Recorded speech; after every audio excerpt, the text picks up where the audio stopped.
are making a splash across Davos, and it's not just at the Europe Hotel, which I'm standing in front of. I have with me Preeti Rathi Gupta and Riddhi Dugarsi, founder and co-founder of an organization called LXME, but not spelt typically like Lakshmi. Preeti and Riddhi, thank you so much for your conversation. Let's start with explaining to our viewers what this company is all about. What is the aim? So Tamanna, thank you for speaking to us. You know, I've been in the financial services industry for almost 2 decades. And one of the biggest realization was this gap that exists between women and money. Lakshmi aims to solve that.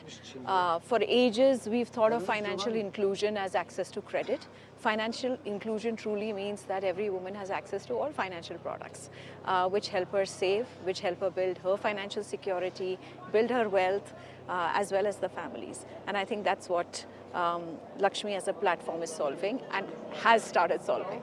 You, of course, Preeti, started the iconic Anand Rathi, services along with your dad, when you were a child? Well, I guess so.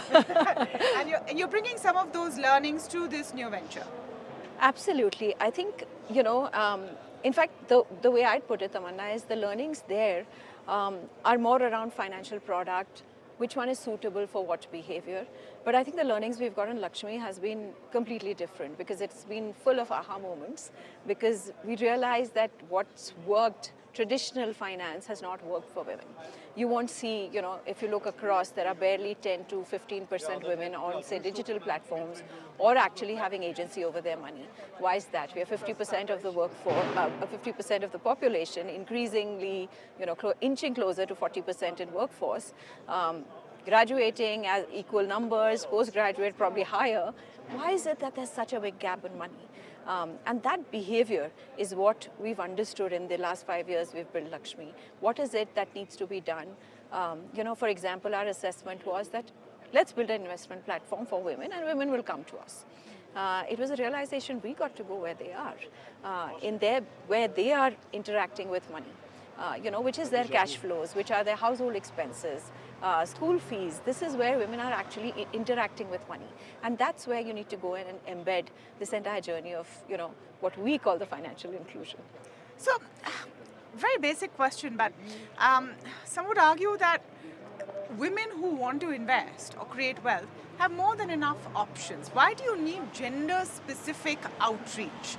It's not as if a woman can't go and invest in any platform, any kind of an asset class. What is the thought there? How are you differentiating from what is available to women? So you know what, we did a lot of study on this. We studied thousands of women, and what we realized is no one servicing mass middle income India, which is 60% of India. So there are wealth managers for the 1%, but who's servicing the professional or the homemaker? She's buying gold, or she's putting money in her cupboards or in a savings account, and it's not growing. She's losing out to inflation. So no one is actually servicing them. And now to retire rich. So there's this interesting statistic. Women retire with 1/5 the wealth of men, right? And that's because they are fabulous earners, they're fabulous budgeters, they're fabulous savers, but they're not growing their money.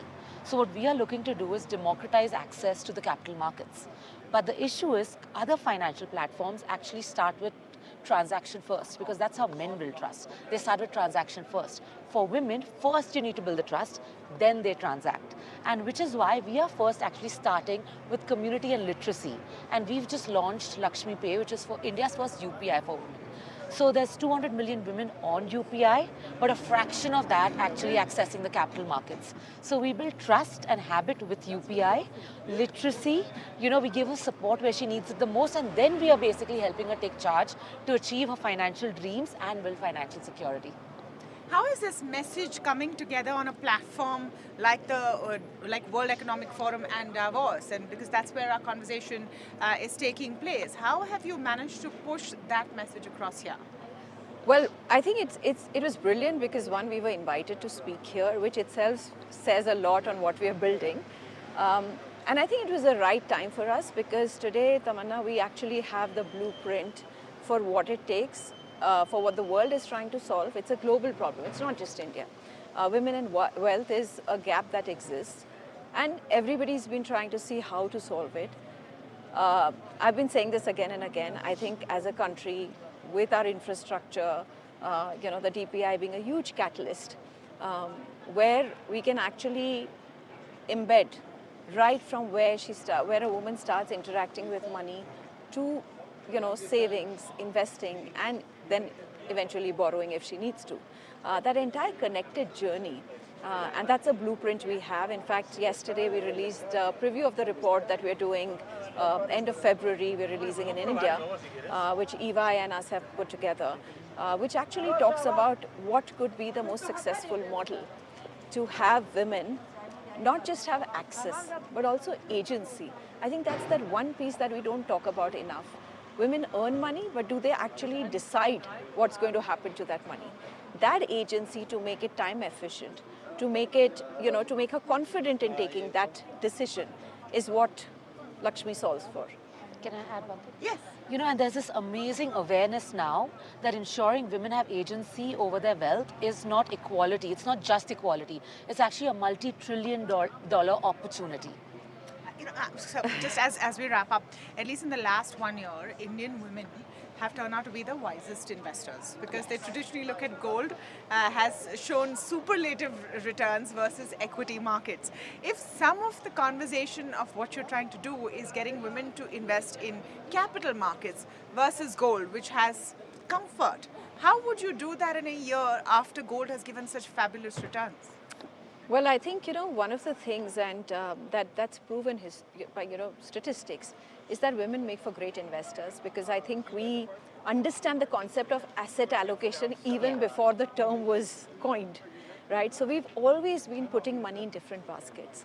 I think while gold has done really well, it is the other places where we're putting money which is not inflation beating. And let's also look at a long-term vision, right? While gold has done fabulously well over the last 2 years, if you historically look at last 20 years, gold has given you a 8% return, which barely meets a middle income person's, inflation, right? Which is pegged at anywhere up around 10% because we put money or we spend money into things where inflation is 12%, 14%, like ordering food or theaters or, travel. So I think really understanding that asset allocation, while she continues to put some money in gold, not all her money in gold, over a long-term vision and saying, how do I achieve all my financial goals by doing this right? Don't put all eggs in one basket theory that we know so well, is what we're doing. And it is, like you rightly said, I think it needs a lot of literacy. It needs that understanding of saying, while gold may have given these returns for 2 years, it's not something that will consistently outperform all other asset classes. And in order to get a consistent return, you have to asset allocate and put some money into inflation beating asset classes, which are equities. And not just equities, we actually, even when women put their money in savings bank account or fixed deposits, there's a smarter way of doing that. How do you use debt funds to create your emergency funds, or to sort of move between all your fixed income, even within that, to an asset allocation? Even buying gold, how do you do that more smartly? Women have bought gold physically, and now if you look at that, typically you lose close to 8% upfront. So how do you do it smarter? And we have women asking, I can't wear gold in my ears. And we are like, whenever you want to buy it, all you need to do it, start investing in gold mutual funds or gold ETFs. And then when you want to buy gold, you'll be able to buy more. So just the right and smart ways also of investing. And trust us, I think the women that are there on the platform, we have close to 1 million women on the platform. Once they've learned this, you have to see how the asset allocation is. Across the platform, when we look at asset allocation of all the women that are invested, it's absolutely bang on, 65% into equity, 30% into debt, and the rest in gold. Fantastic. Thank you so much, ladies, and most luck and power to you. Thank you.